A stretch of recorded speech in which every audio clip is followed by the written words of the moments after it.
Hello, hello. So, this topic is all about assessment. How exactly are you going to score or assess a Socratic seminar?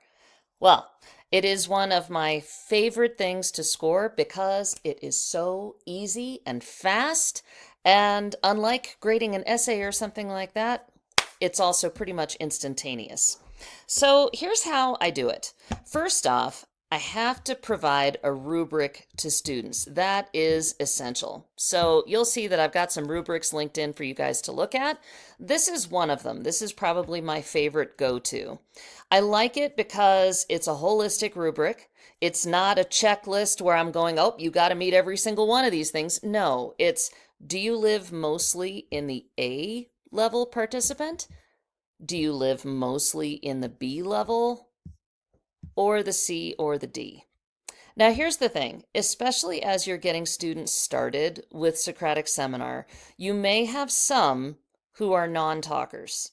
Those are the ones you're going to have to keep working at. You're going to have to make it a practice. You're going to have to help them set goals and then help them get in, maybe. Sometimes I used to have to do that too, where you tell a student beforehand, hey, last time this is what happened. This time, what's your goal? Okay, here's how I'm going to help you to achieve that goal.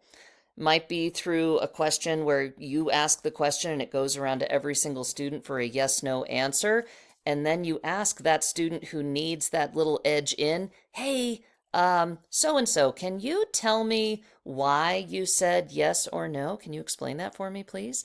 And if they know that you have set them up for success, they are going to rise to the occasion. That's what I love about these activities. Anyway, you'll notice here for C-level participant. Now, this kind of makes it where, all right, you prepared the document, but you didn't speak, or you spoke, but you weren't prepared. So that makes it where, okay, yes, your preparation is considered as part of your grade, right? You have to prepare. You have to show me that you did some thinking.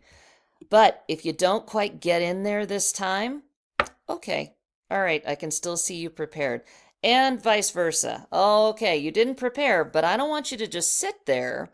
If you've got something that you can kind of think through and add into the discussion that's valuable, can't just be a repeat, but that's actually valuable and contributes to the conversation, okay, fine. Then you can still get on the playing board here. DF level participant has little to no information on the preparation sheet or did not talk or use the chat at all during the process. Okay. And obviously, these are students who you would work with, maybe give them a second try in a small group, invite them to come in after school, something like that. Okay. Because we want to have this be a work in progress, as we know that speaking is such an important skill for students. Anywho, if you look back here at the A-level participant, because this is what we hope all students are aiming for, referring back to parts of the text. That's a big one, right? Arriving at the seminar prepared, of course, that's a big one too. Listening carefully, adding ideas, and so on, all right? You'll notice that repeating is not part of an A-level participant. You've got to build on other people's thoughts. You also may ask questions that are open-ended. But again, this is not a checklist. A student may not do every single one of these things, and yet they can still be an A-level participant. A B-level participant offers some analysis with teacher prompts, right? Shows basic understanding of the text, listens, but doesn't add to others' ideas. So this may be a student who repeats somewhat, or maybe it's not as clear as it could have been, and so on. So the rubric is key, and you want to make sure to provide this rubric to students ahead of time, and maybe ask them to say, what do you think is going to be easy for you? And then, what's going to be challenging for you? Have them take a look and think this through before they get started, so they're aware of what you're looking for. Now, obviously, you can make your own. You can make your own rubric. There's a couple other examples that I have. Let's see, where's another one that I can show you real quick? If I have it up, I will show you. Okay, here's one. All right, so this one has active listening, sharing ideas, encouraging diverse viewpoints. So, different purpose, right? This one may not be as text-based. But it could be something that you decide to use. And if you like the 4-point scale of exceeds, meets, emerging, and not yet, you could definitely use this one if that's something that works better for you. So just want to show this to you as an option. Anywho, the way that I like to keep track, and this is something that's great because it keeps me busy during the seminar. I love to talk, so it keeps me busy and with a purpose while students are talking so that I am not chiming in, because that's key. You want to make sure that this is centered on student talk, not on teacher talk. And even if it seems really engrossing and you want to jump in there and you've got some great ideas, restrain yourself as much as possible. There's only a couple of times when a teacher should jump in. One is if there is blatant misinformation. That might be a time to jump in and gently correct or guide students back to the text to say, hey, I think, I'm not sure that that might be in our text. Let's take a look back and see what we can find if there's anything that corroborates that statement that so-and-so just made. All right? The other time is if it's totally dead silence, crickets, and you know that maybe they need a little jump start. That's when you have questions in your back pocket that are ready for you to ask, that you know are highly accessible for all students, that just about anybody could jump in on, and that offer a wide range of options for answering. All right, so have a couple of those at the ready, just in case you need them. That doesn't mean that you'll necessarily get to ask your wonderful questions. Maybe not. And then another time is when you notice that there's several students who have not participated yet, and you want everybody to get in on that.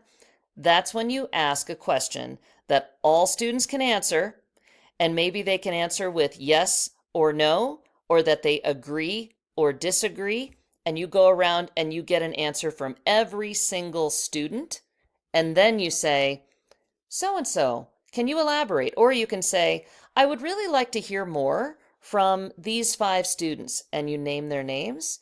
I'd like everybody else to take a back seat for a moment and just listen in and think on how might you reply to what these students share with us in just a minute.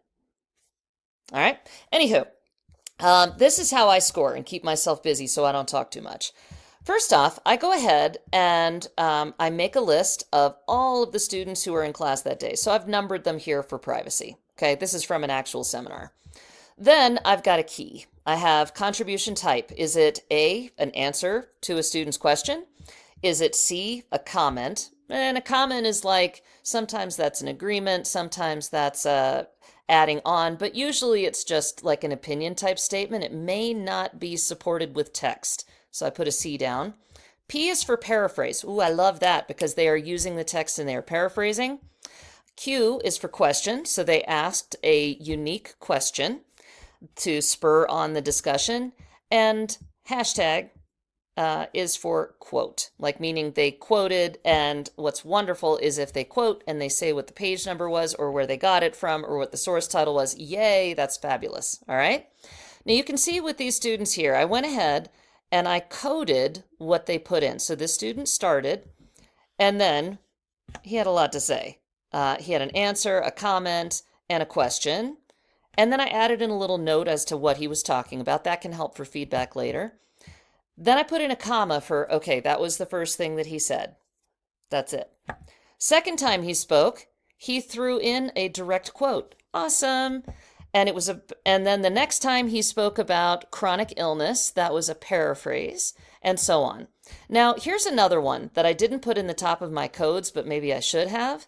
Star means that student just said something that was so awesome, or that changed the dynamic of the flow of the discussion, or got a lot of other students really interested in joining in.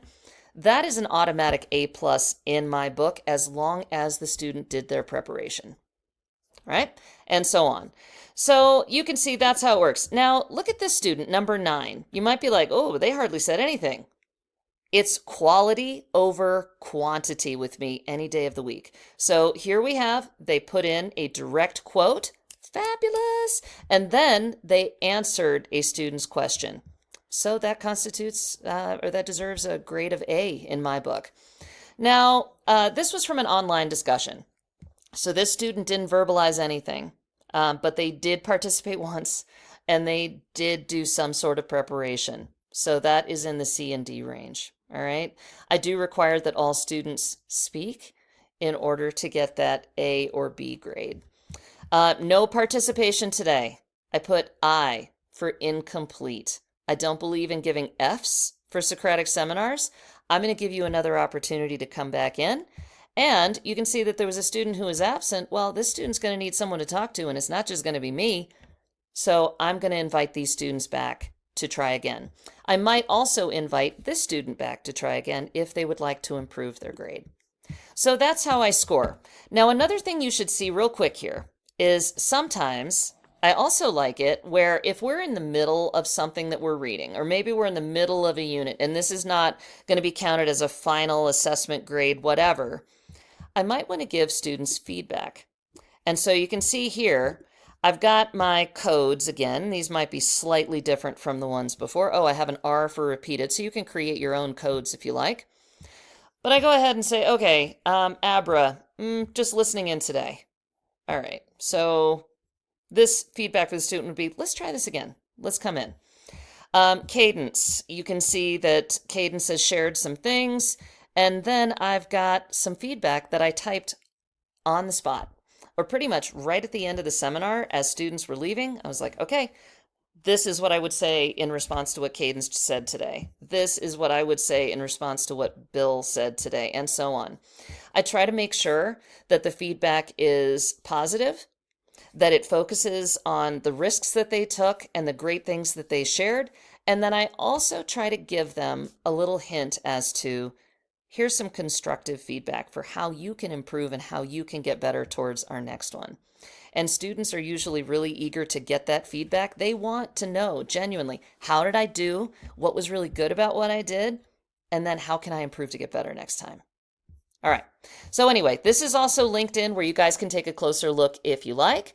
I hope that this is helpful to you as you consider, how do you want to go about scoring your Socratic seminar?